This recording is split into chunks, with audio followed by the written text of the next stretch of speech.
শেষমেশ ট্রাম্পের হাতেই আবার সে গল্প চালাতে পারবে।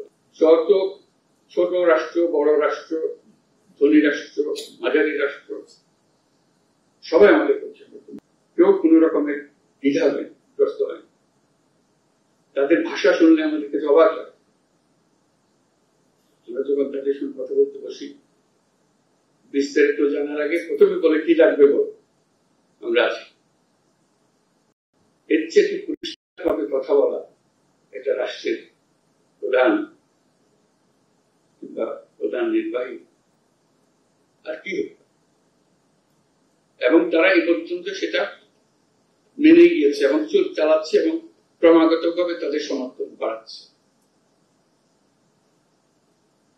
কাজে আমাদের এই যে দুই সমর্থন,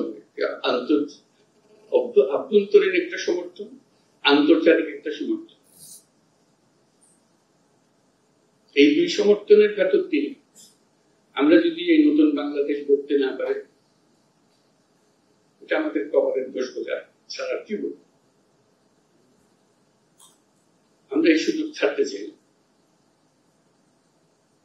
আন্তর্জাতিক মহলও আমাদেরকে জিজ্ঞেস করে, তোমাদের অর্থনৈতিক দিক থেকে আমরা সাহায্য করতে পারি, কিন্তু সংস্কারের ব্যাপারে তো আমরা সাহায্য করতে পারবো না, তোমাদের কি করতে হবে। এই জন্য যেটা মনে করিয়ে দেয় যে তোমাদের এই সংস্কারটা দরকার, তা না হলে এই যে পরিবর্তন টিকে রাখা যাবে না। আবার কয়দিন পরে আরেক মহাক্ষমতার একজন একদিকে এগিয়ে যাবে, দণ্ডবন্ধ করে দেবে। আমাদের দল আন্তর্জাতিক মহলের সমর্থন এবং সহায়তা এবং শুভেচ্ছা,